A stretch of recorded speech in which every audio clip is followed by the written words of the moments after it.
Hey guys, Oz here, and I thought, you know what the internet doesn't have enough of? Boring tutorials of people trying to teach 3D software. So I thought, as a gift from myself to the internet, I'd give this a go.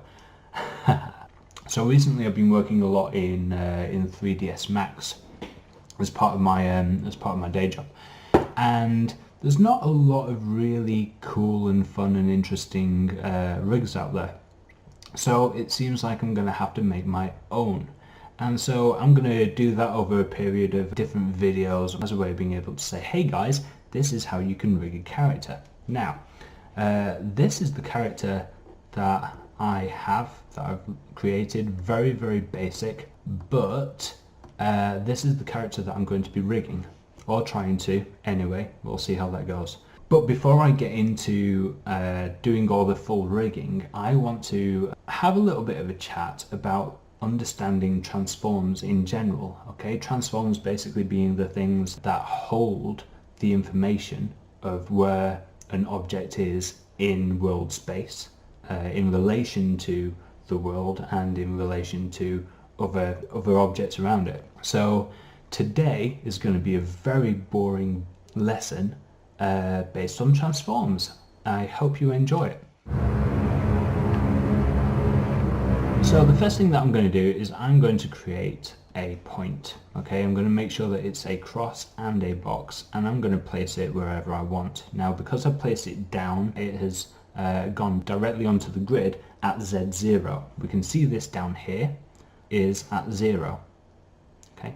Everything else, however, they're showing the values as to where this point is in relation to origin, which is 0, 0, 0. So to show you origin, I'm going to right click on the X.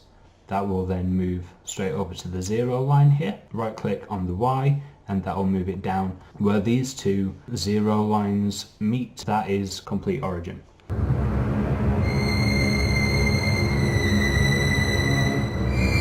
So I have my point here, it's at complete origin 0, 0, 0.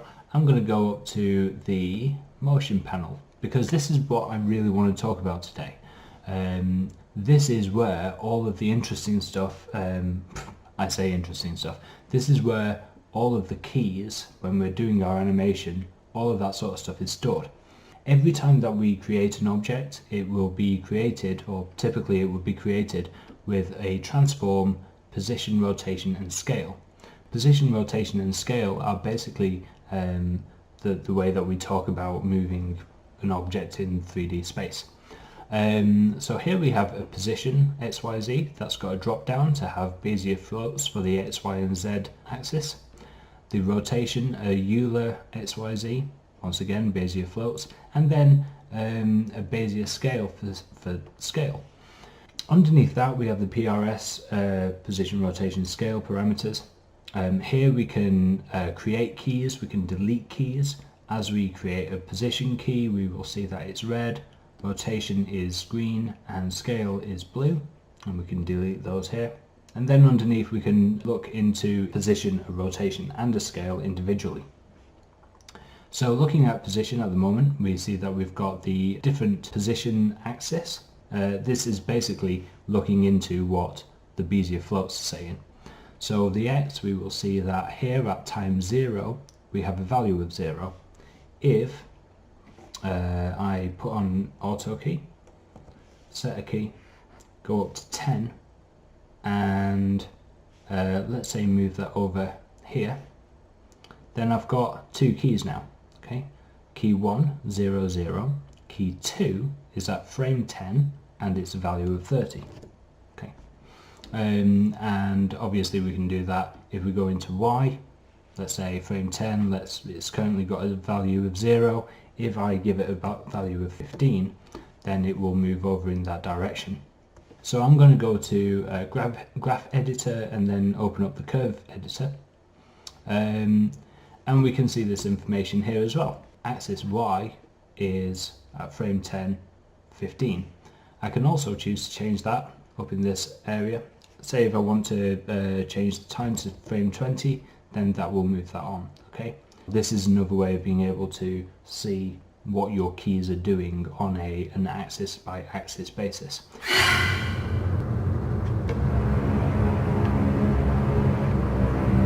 So for rotation you have exactly the same sort of thing. The only difference here is that you've got something called an axis order. Now what that's talking about is the way that a Euler rotation system works. We're going to go and change our coordinate system down to gimbal. If I rotate it in the X, then that's fine. X is free. If I rotate it in the Y, you will see that the Z stays where it is, but the X comes with it. And if I change the rotation in the Z, then the Z brings everything else with it. It brings the X and the Y with it. Now if I move this over from gimbal over to something, let's say like view, and rotate the X in the view coordinate system, then what's going to happen is you can see everything else is changing. It's not just the X that's changing. And that's because we're kind of in the view system, we're just kind of making up our own handle. We're not rotating on the X proper handle, we're rotating on a made up view handle. Axis order is basically the order in which the priority is taken. Let's say if I change that to Z, X, Y, now Z is going to be completely free, not taking anything with it.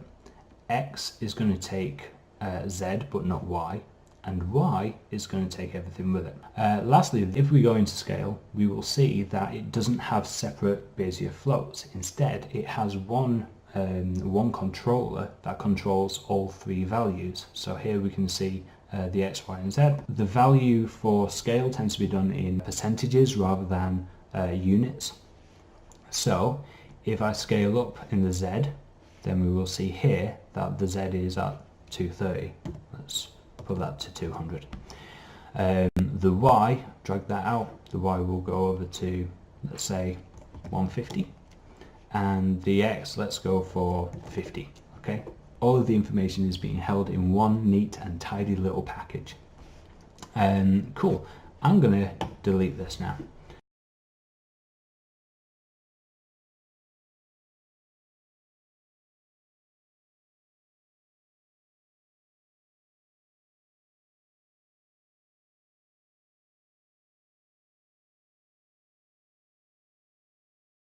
I'm going to create a new point. What I want to talk about is changing these from just normal position X, Y, Z or Euler X, Y, Z or the Bezier scale into something else. So what I'm going to do, I'm going to click on the position X, Y, Z because that's what I'm going to be focusing this on. I'm going to click the little tick button, assign controller, and I'm going to assign to it something called a position list. Okay, when I do that, what's happened is it's given me a way of being able to effectively layer up animation. Okay, so imagine like you've got two different layers in a program like Photoshop. You can do one thing on one layer and it won't affect the layer beneath it. Here is the position list that suggests that we have the position X, Y, Z active. I'm going to move this into a position. You know what? I don't need you now. Let's say in X it is 5, let's say in Y it is 15, and Z is also 15. Cool. That is my position. That's the position that I want. That is a nice position. I don't want it to be able to forget that position. So what I'm going to do is here where it says available, underneath the position XYZ, I'm going to click assign controller again, and I'm going to assign a new position XYZ. Okay. So now in the position list we have the top one. Let's just rename that kind of awesome position. That's the awesome position. That's the one that we don't want to move. And then this one will be the movie position. Cool, so that's going to be the one that we're going to be doing the animation on. So I double click on this, which basically makes it active. What we'll notice straight away, we have position, that's what we're looking at. In awesome position, the Y value is 15. If I set the movie position active, The Y position has flicked down to 0. Okay, check that with the X. The X is 0. The Z is 0. Okay, on the awesome position, Z is 15. X is 5. So basically what this is showing us is that all of the information that we're going to put onto this second position layer is relative to the awesome position layer. The awesome position is now 0, 0, 0, and anything that we work on top of that is in relation to that point. So let's just try that out. Auto key, I'm going to start over here, come down here, and then come up here. So I have my animation. This is on this layer. We will see that if we want to go through each of the keys, there they are. That's all the X parameters. The Y parameters haven't changed because I'm not moving down there, and the Z parameters have changed as well. If I was to then just say, alright, Z, I want that back to 0, Y is already at 0, and then X, I want to move that back to 0, that's going back to that awesome position.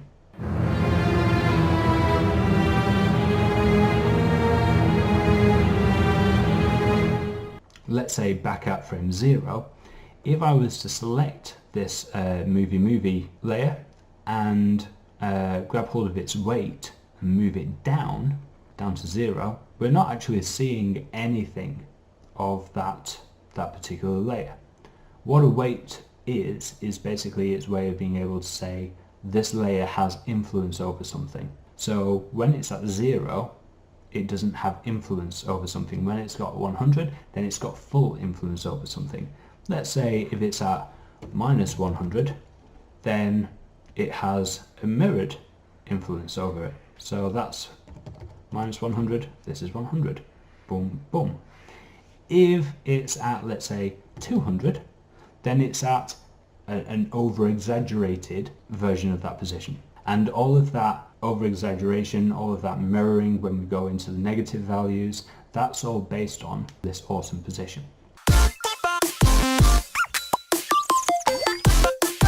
There's an easy way of being able to create this, and it's by simply Alt right-clicking and saying freeze transform. If I want that to be my new position, then I'll just freeze transform it. We'll get this little pop-up saying, okay, you're now basically going to be screwing over your current position list. We're going to change it for a new position list. Say OK. And we'll see we've got this position list, and underneath it we've got the frozen position, and we've got the 0 position XYZ. 0 position is just a renamed position XYZ, and the frozen position is just a renamed Bezier position. 0 position is active, so I can move this guy down here and then say actually I don't want that. I can Alt right click and go to transform back to 0, and it will go back to the original position, the frozen position. If I double click on the Bezier position, I will be able to move this, go back over to the frozen position, do whatever I want, Alt right click, transform to 0, and it will go back to the new 0 position that I have just set. We have the same sort of thing with the rotation. Move it down and rotate it, and then decide that, oh, actually I want to keep the position, but I only want to reset the rotation. Alt right click, rotate to 0, boom, it just changes that. It doesn't change the actual position. Oh gosh, there's a lot of words there. Most of them are position and rotation. So I'm very, very sorry about that. I'm going to create 2 points. I'm going to call one little baby child, and the other Mr. Parent. So currently these two objects are completely independent of each other. Okay, we can see that if we open up the schematic view, we can see that these two, Mr. Parent and little baby child, have no connections to each other whatsoever. Okay, however, if I was to select little baby child, go up to the select and link, click and drag onto Mr. Parent, then we will see in the schematic view that Mr. Parent is now kind of connected to little baby child by this little arrow. And if I move that around, then it's like it's kind of keeping it in the family. It's like saying, you know, you are my child and I shall hold you. And that's exactly what it's doing in 3D space as well. So this is Mr. Parent. Now when I move Mr. Parent, little baby child moves with it. If I was to move little baby child, it still has its own personal freedom within its position, rotation and scale. But let's show you that. So this, the rotation and scale, boom, as I scale one, I scale the other. So basically what that's doing is kind of what the position list is doing. Okay, little baby child, now that it is the child or linked to the parent, Mr. Parent, it's now taking all of its position, rotation and scale data from that particular point. One way that I know this, that we can figure this out, is if I go to select and move, drop down to gimbal for the coordinate system and zero out all of these. If I was to do that on the parent, boom, boom, boom, then we will go to 0 in the world space. However, if I was to do it on little baby child, boom, boom, boom, it comes not to world origin, but to the exact point where the parent is. Last thing that I want to say, and this is a warning between linking things and scaling things. If I select and create a box, okay, this is going to be my box. This is going to be boxy torso.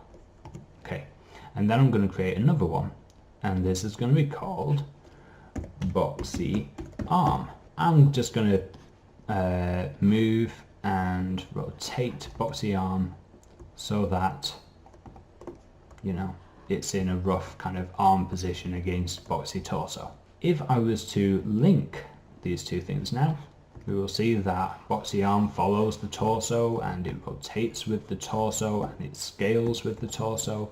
But if I was to suddenly go, oh, you know what, I think boxy torso is a little bit too wide, I want to scale that down, that brings the arm with it.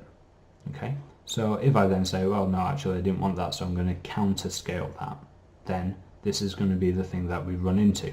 If I was to rotate the arm from this position, now that it's got its own scale value in one direction, and it's linked to something that has another scale value in one direction, as I rotate it, it will completely skew.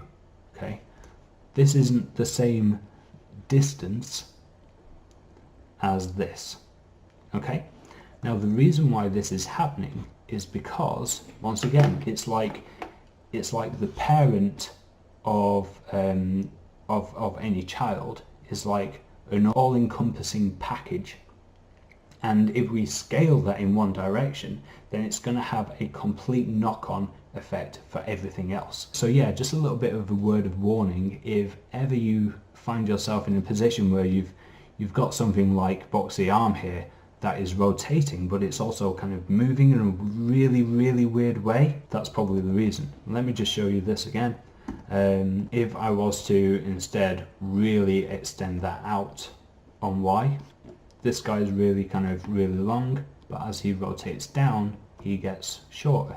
So if ever you find yourself in a position where you want to do this, one thing that you should do, go to the utilities, click reset X-form, reset selected, and then the arm goes back to its normal position or its normal scale. The reset X-form is the way of being able to freeze the scale. It was at like something stupid on the y-axis, now it's all back to 100. And we will see that with our arm that now that is back to a normal kind of straight length.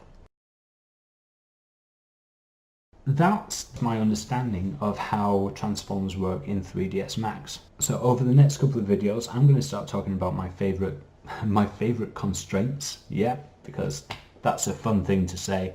My favorite constraints. And some of the other tools that I tend to use whenever I'm rigging in 3ds Max. But all of this builds upon the knowledge of what a transform is and how that works. So I hope this video has been useful to you. But yeah, for now, cheers for watching, and yeah, I'll see you next time. Goodbye.